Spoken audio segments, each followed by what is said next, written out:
Da-da-dum, da-da-dum.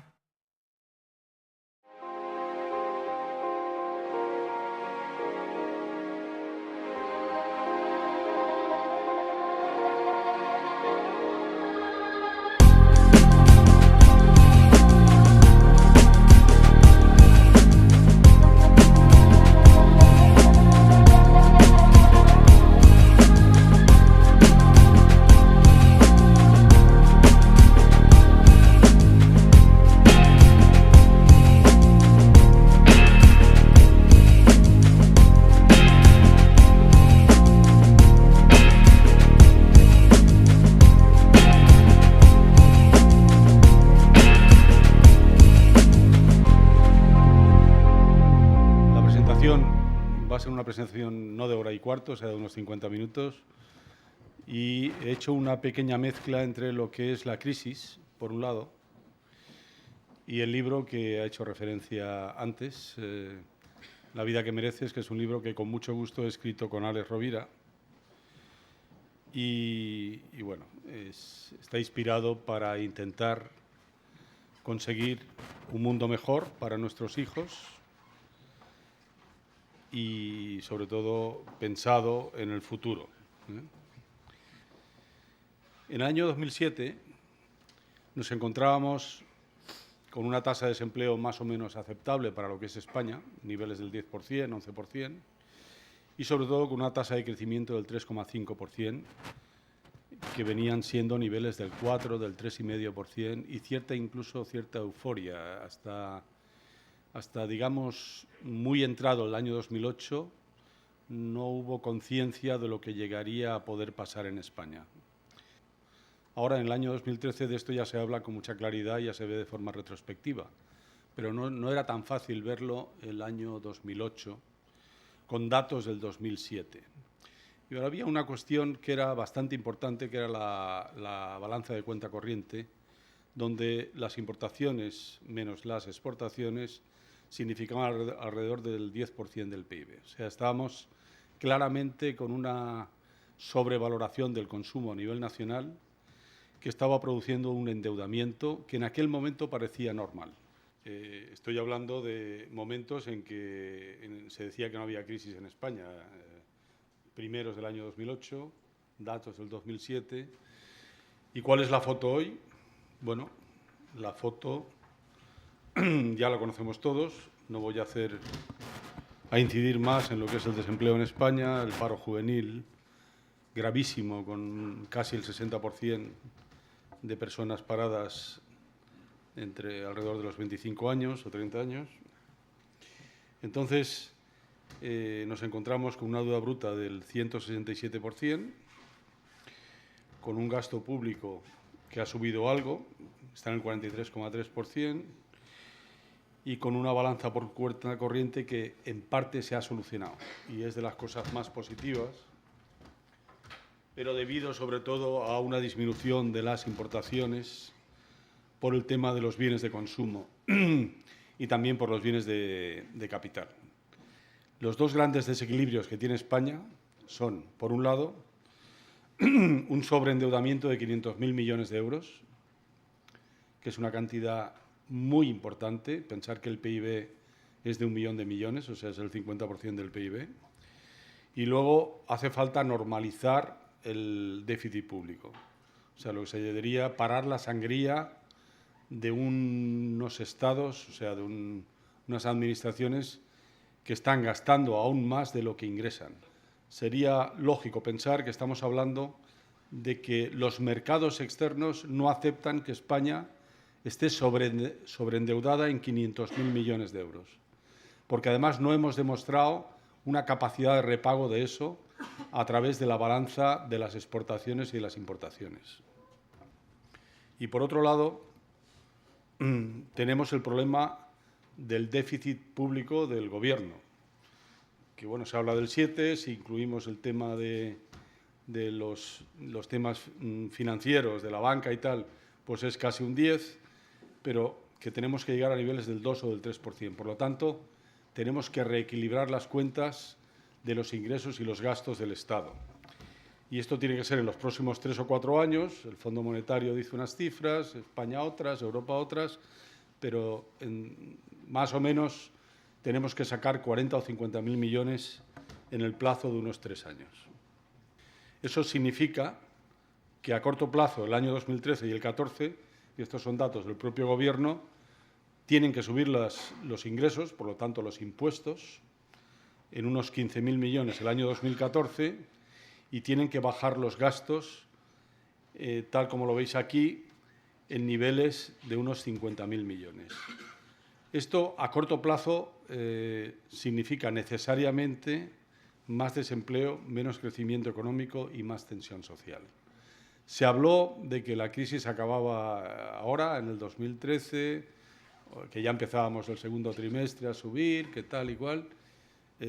Con los datos de desequilibrio que aún tenemos, no puede ser. Necesariamente van a subir algo los ingresos y tienen que bajar los gastos. Y eso es menos, a corto plazo, tiene un efecto negativo en la sociedad y en el empleo. Pero está claro que nosotros no podemos devolver 500.000 millones de euros en un plazo de 5 años ni en 10 años.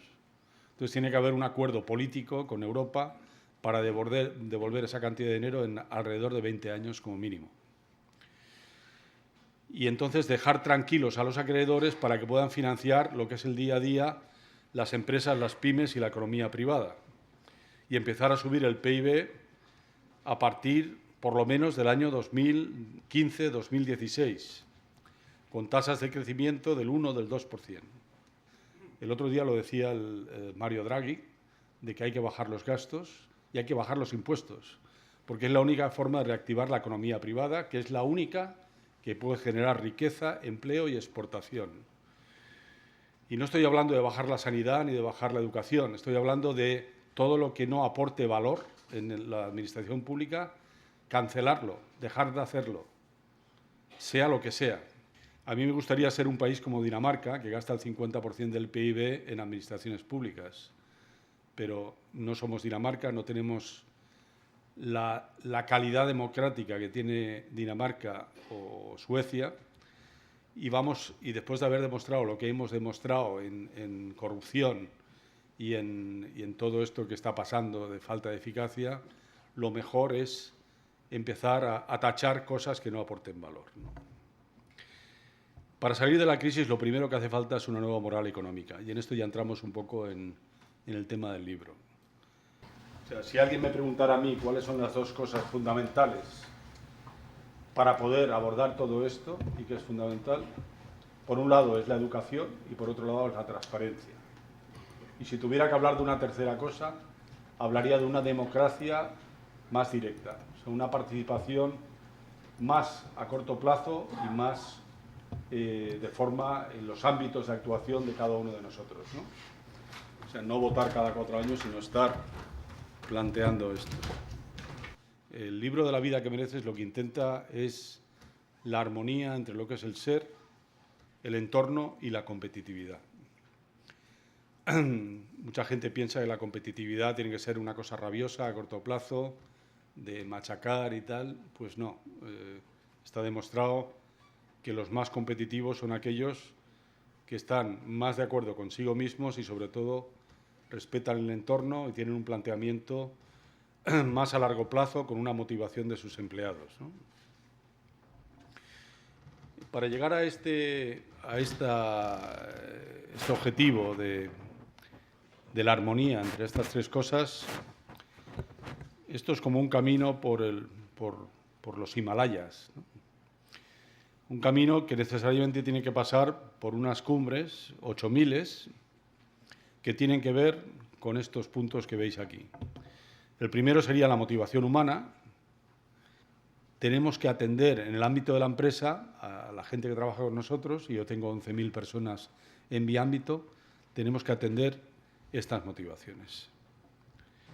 El segundo punto es lo que es la felicidad interior bruta. Otro punto importante es el liderazgo. Otro 8.000 son los nuevos yacimientos de empleo, tan importantes en este momento. En los próximos 10 años los avances tecnológicos van a tener la misma repercusión que en los últimos 50 años. Por lo tanto, no hay que perder ese tren, sobre todo por parte de España y por temas de financiación y por temas de actitud. Nosotros, yo por lo menos en mi empresa, implementé un modelo de gestión por valor, que es este, que intenta, por un lado, medir la aportación de valor de cada puesto de trabajo. Creo que es fundamental, con los cambios tecnológicos, que cada persona sepa lo que aporta, y este es uno de los pilares básicos del sistema, considerando las personas y los puestos de trabajo como algo que interactúa, además a un nivel horizontal, de igualdad, no de jerarquías extremas, ¿no? Donde uno tiene un input, consume unos recursos y produce un output. El diferencial es lo que aporta a la empresa y a la sociedad. Entonces, a través de la interactividad y la comunicación, los equipos nodo, hay que saber calcular esto. Las personas tienen que sentir que lo que están haciendo está en consonancia con los valores de la compañía. Y lo que uno hace en el día a día lo tiene que intercalar, lo tiene que interrelacionar con los objetivos, con lo que la empresa realmente está haciendo, ¿no? Y es una alimentación en dos direcciones. Porque esos valores y esas misiones vistos en el trabajo del día a día permiten dar más sentido al trabajo de las personas. Y es muy importante que el clima laboral sea positivo. Esto es un estudio también interno donde hay unos clústeres en productividad de unas estaciones de servicio donde vemos que de 0 a 5, un punto de mejora en el clima laboral, de 0 a 5, significa un 18% de mejora en la productividad, que es importante también. El modelo de gestión que tenemos, que yo por lo menos he trabajado durante los últimos 7 años, es este. Trabajar con innovación, con creatividad y con tecnología, basándonos en la interactividad, en la flexibilidad, en menos jerarquías, en la integración, sobre todo lo de la discapacidad, y en la conciliación. Y asumiendo menos recursos, menos contaminación y más valor aportado. Consiguiendo mayor satisfacción personal de los empleados y mayor competitividad al mismo tiempo que un mejor entorno. Da-da-dum, da-da-dum.